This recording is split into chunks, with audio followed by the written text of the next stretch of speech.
Hi, welcome. I am Coach Colin and I am here to help you master your leadership. Today's session is about a very special topic. It is called Why Results Are Harmful to You.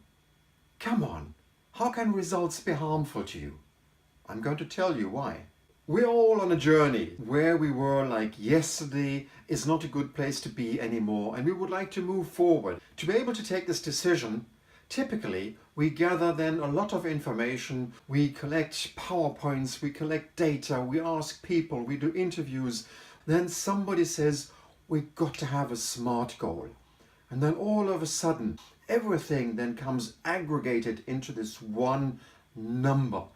Plus 500 million, plus 15%, plus 2%, minus 15%, minus 20 kilos. So which one of you has a number that represents a goal that you want to achieve? You then go and meet your team and you put this number on the wall and you tell them, this is what we're going to achieve for the next quarter or the next year. You know how people go when you present these types of things. The first question is, why did you come up with that number? Is this the right number? Who are you to decide on this number anyway? And who was involved in deciding this number? Is this number now mandatory for everybody?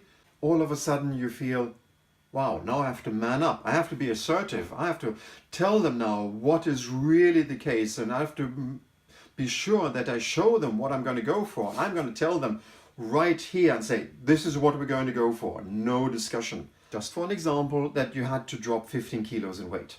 Could you do it? Sure. Given a certain amount of time, I don't know, 3 months, 6 months, 3 weeks, 6 weeks, 3 days, 60, of course you could do it. You see an option, an opportunity, that there is a single action that could get you there. I think there are quite a lot of people who are thinking that way, that actually this is the way to reach my target. But the question is, has anything changed? Of course, you've achieved your target and you got your bonus paid and whatever it is that made you take that shortcut, but actually nothing has really changed. Next time round, you're still having the same challenges and you have not really changed anything. Just looking at the gap and reminding them of how big the gap is and creating that pain again and again will just make them focus on other things. You see, people do anything to avoid the pain that they associate to something. And the other thing what has happened, and that is what frustrates the people so immensely, is that the 15 kilos that you want to lose, actually you cannot control that, because those 15 kilos are the result of many other actions. They are the result of a different mindset, a different program of your daily life, a different shopping strategy so that you buy more healthy foods, a different way how you plan your days, sleep, drink, train, look at the world, look at life totally. And the result of all these changes will lead to a reduction of 15 kilos. These are all actions that lead to certain results, of which it sums up to increased sales or increased profit or an increased market share. But it's the actions, the individual actions that you're in control of, that you need to manage. And there you can measure. The result is just the intermediate step. It's just a summary of all the actions. You start creating this type of engagement that pulls them towards this goal, rather than you having to push them towards at least a minimum result that will make you satisfied. That is the difference between pushing people to perform and having a goal that pulls them to greater performance.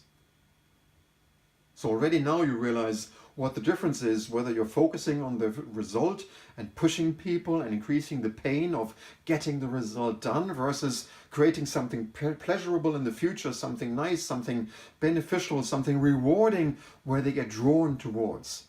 That's where we want to go. That is all for today. I'm Coach Colin. I hope you found this session interesting. Now you understand why focusing on the results is so dangerous, because you want to focus on the goal and look at the small changes in the progress that the people are doing. That's the difference.